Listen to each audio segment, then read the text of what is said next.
मैं हर रोज वहाँ जाती थी, पर मुझे हर रोज एक नया एहसास होता था। कहानी कहाँ से शुरू हुई मुझे पता नहीं, पर मैं कब इस कहानी का हिस्सा बन गई ये बात मुझे पता है। बात उन दिनों की है जब मैं कॉलेज में थी।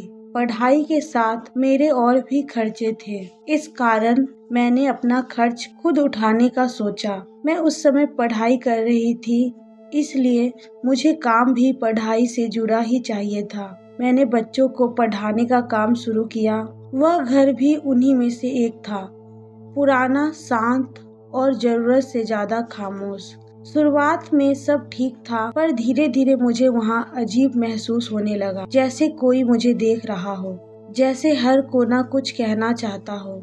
एक दिन पढ़ाते समय मेरे कानों में बहुत धीमी सी आवाज आई, तुम रोज आती हो, क्या तुम मेरी बात भी सुनोगी? मेरे हाथ कांप गए। मैंने पीछे मुड़कर देखा, कोई नहीं था, पर उस पल मैं वहाँ अकेली नहीं थी। उस रात मुझे एक सपना आया। एक लड़की भीगे बालों और डरी आंखों के साथ अपनी कहानी मुझे बताना चाह रही थी। अगले दिन जब मैं फिर उस घर में पहुंची तो मुझे यकीन हो गया वह सपना सिर्फ सपना नहीं था, क्योंकि उस लड़की की तस्वीर उस घर में थी। अब हर रात मुझे उसी लड़की के सपने आते थे। वह अपनी कहानी मुझे बताना चाहती थी। एक रात मैंने बिना डरे कहा, मैं तुम्हारी बात सुनने के लिए तैयार हूँ। यह बात सुनते ही उस लड़की के चेहरे में एक सुकून आ गया। उसने मुझे कहा, तुम पहली हो जो मेरी बात सुनना चाहती हो। उसने कहा, मैं तुम्हें अपनी कहानी सुनाती हूँ। इस घर में मैं भी कभी तुम्हारी तरह हंसती थी। मेरे भी सपने थे, पढ़ना, आगे बढ़ना, अपने पैरों पर खड़ा होना।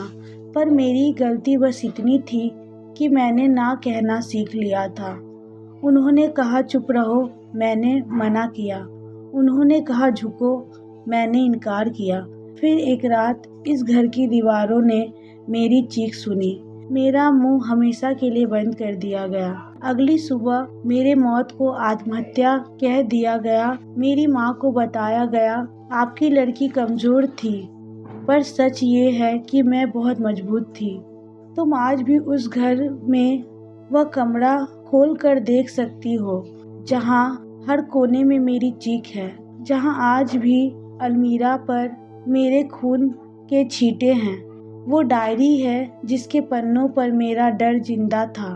उस लड़की की आत्मा ने मुझसे पूछा, क्या तुम मेरी आवाज बनोगी? मैंने उसका साथ देने का निश्चय किया। मैंने सबूत जुटाने शुरू किए। डायरी मिली, पुराने जख्मों की रिपोर्ट, पुराने कॉल रिकॉर्ड, पड़ोसियों की अधूरी गवाही।